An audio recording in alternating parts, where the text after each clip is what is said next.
Assalamualaikum warahmatullahi wabarakatuh. Halo semua, hari ini saya akan analisa XUSD untuk hari Selasa ya.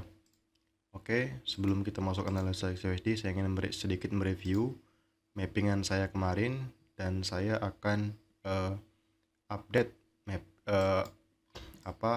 memberikan penjelasan mengenai apa itu inversion, BPR, dan EVG. Oke, saya akan sedikit mereview dulu mapping saya. Ini adalah mapping saya yang kemarin di sini. Ini sebelum terjadi kenaikan ya, sempat membentuk inversion fair value gap di sini. Setelah harga mengambil low Asia dan di sesi London dia sempat membentuk breaker block kalau kita lihat. Nah, di manakah itu? Oke, kita akan hapus ini ya. Kita akan cek dari time frame sebentar.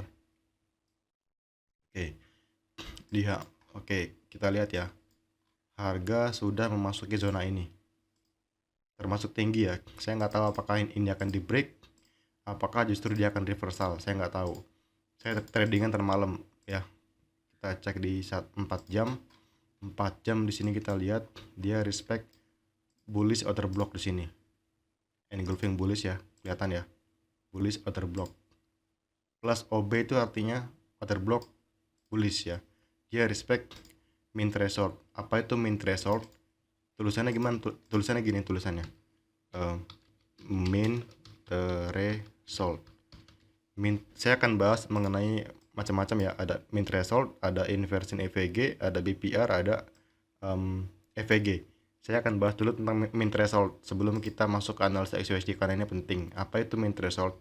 Jadi ketika ada di ICT, ketika ada bearish candle seperti ini, sebentar, ini bearish candle ya. Bearish candle lalu dilawan dengan pergerakan bullish candle seperti ini. Nah, seperti ini. Nah, ini min thresholdnya itu di 50%. Nah, di sini. Nah, ini adalah min threshold. 50% dari zona itu adalah min threshold atau zona buy.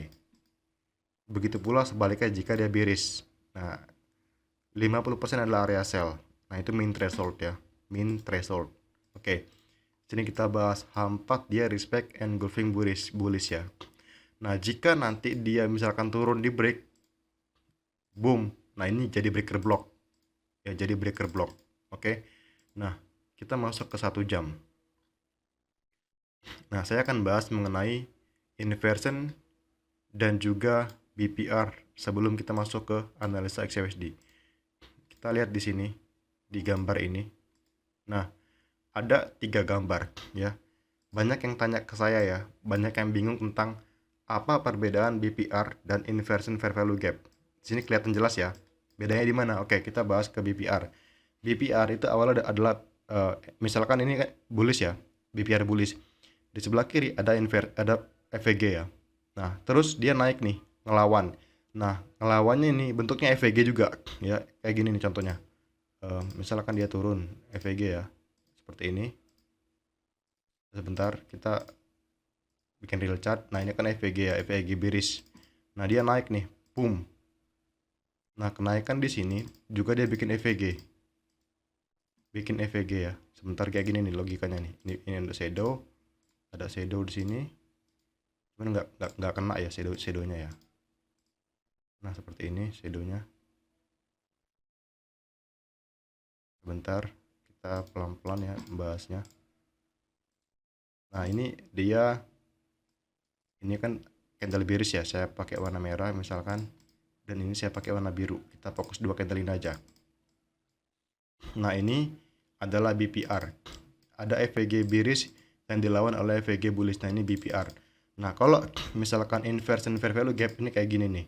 Di sebelah kirinya itu EVG. Nah, yang kanannya itu dipecah ke atas, NVG-nya nggak di respect. Nah, itu dia ya. EVG-nya dipecah, cuman dia pas mecah itu dia nggak bikin EVG. Dia di sininya itu seimbang. Nah, kalau sebentar kayak gini nih. Dari sini ke sini ya. Dari sini ke sini. Nah, ini ke sini nih. Antara low ini sama high ini ketemu ya. Nah, ini dia inversion EVG. Nah, ini inversion EVG. Oke. Itu paham ya. Nah, kalau yang misalkan EVG doang yang normal kayak gini nih. misalkan di sini dia pergerakannya sebentar kayak gini nih. Ini ketemu ya antara low ini sama candle yang ketiga di sini. Ini ketemu. Nah, di sininya dia EVG. Nah, EVG. Nah, ini EVG pada umumnya ya. Paham ya sekarang ya? Bedanya inversion EVG dan IFVG. Oke? Karena saya anggap teman-teman udah paham, kita masuk ke XUSD. Semalam muncul inversion fair value gap. Di mana? Kita lihat sini. Saya kemarin dapat sell di sini ya, sampai low Asia. Saat harga mengambil low Asia ya, saya pakai liquidity, dia masuk ke sini. Kalau teman-teman dari price action bilangnya ini tuh area QM ya, kayak gini nih. QM continuation. Nah, mereka buy di sini. Dan mereka profit ya. Strategi apapun itu bisa menghasilkan uang ya di market kalau kita yakin dengan mapping kita. Nah, di sini saya emang nggak dapat buy di sini ya, nggak dapat. Nah, tapi di sini saya dapat inversion fair value gap. Nah, ini mapping saya sebelumnya nih, saya tunjukkan ya. Ini kita lihat, ini saya post sebelum harga terjadi ya. Saya nggak pakai trading view premium, saya nggak pakai replayan. Ini ada IEVG, inversion fair value gap. Seperti yang saya bilang tadi ya, kayak gini tadi polanya. Sebentar, kayak gini. Cek yang tengah ya, yang tengah. Kita lihat sini. Di sini ada EVG bearish nih, EVG bearish. Ini kan di break ya. Ini mungkin banyak yang bilang ini tuh boss. Padahal ini liquidity grab. Nah, ini kan ada EVG bearish. Nah, pergerakan di sini yang kanan ini dia tidak ada EVG, tapi dia memecah EVG di sini. Close-nya itu di atas EVG. Nah, ini udah safe. Kalau ICT ini udah safe. Inversion fair value gap. Ya, inversion fair value gap. Ini IFVG mana sih ya? Nah, ini ya. Dia inversion turun dan naik. Nah, saya nggak dapat buy di sini karena saya masih dalam backtest, saya masih belajar ICT. Nah, tapi di sini di M30 di zona ini itu ada pola continuation. Coba kita ke M30 ada apa? Nah, ini breaker block ya. Di sini ada order block bearish ya. Order block bearish. Nah, ini dipecah. Nggak di respect. Sebentar, kayak gini nih polanya nih, nggak di respect. Sorry. Ini kita hapus. Oke, boom. Nah, di sini terdapat sebentar EVG di sini. EVG. Ya, dia kan respect area sini. Kalau kenapa strategi RBS itu kadang work, RBS ya kayak gini ya, RBS ya. Dia respect RBS selalu naik. Nah, ini karena ada breaker block di sini. Breaker block. Dan breaker blocknya dia sesuai ya, dia profit. Jadi semalam itu ada dua model. Yang pertama di sini di 1 jam itu inversion EVG di sini. Inversion EVG. Peluang buy pertama di sini.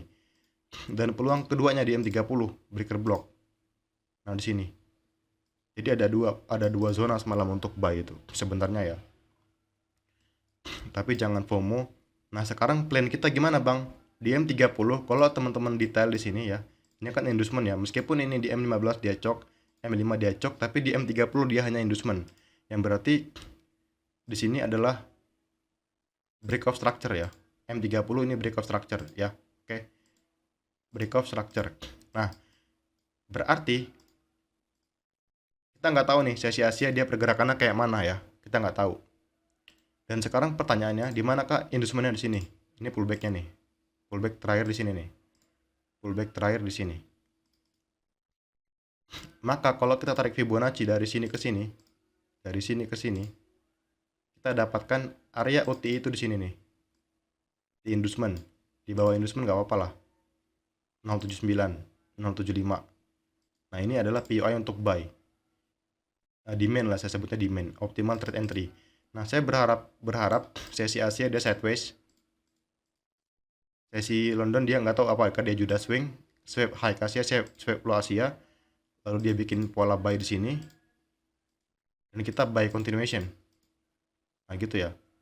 Ini plan saya untuk M30. Jadi saya akan menunggu reaksi harga pada sesi sesi London New York. Jadi hari ini sesi Asia saya nggak trading, London saya nggak trading, saya malam cari peluangnya malam. Kalau nggak ada peluang gimana bang? Saya nggak masuk market. Tadi malam ada peluang sini nih, breaker block yang ini ya, saya seret malam dan inversion EVG itu saya lewatkan karena saya masih backtest. Ternyata itu powerful ya. ICT itu kalau misalkan muncul, emang semua itu nggak ada yang 100%, Assalamualaikum semua itu warahmatullahi hanya wabarakatuh. Halo semua, saya ingin update sorry analisa kok XWSD. ke video sih. Semua itu hanya probabilitas, tapi kita bisa identifikasi mana high win rate, mana low win rate. Biasanya pola buy yang ikut higher time frame bias itu dia powerful ya. Ini powerful. Nah, kita nggak tahu nih, ini low validnya kalau dia di break, maka ini jadi chok. Kalau di H4 itu dia bullish order block. Nah, kalau misalkan dia di break, maka dia jadi breaker block. Nah, jadi saya menunggu harga masuk pada sesi New York ya. Saya nggak tahu apakah dia akan berubah tren jadi bearish, apakah nanti ada muncul peluang untuk continuation bullish, saya nggak tahu ya. Jadi saya masih menunggu sesi New York. Jadi sesi Asia saya nggak masuk market ya. Jadi gitu ya. Semoga teman-teman semua paham apa yang saya sampaikan. Oke, jadi plan saya berharap akan adanya terjadi pola akumulasi, manipulasi, dan distribusi seperti ini ya. Oke, saya akhiri. Assalamualaikum warahmatullahi wabarakatuh.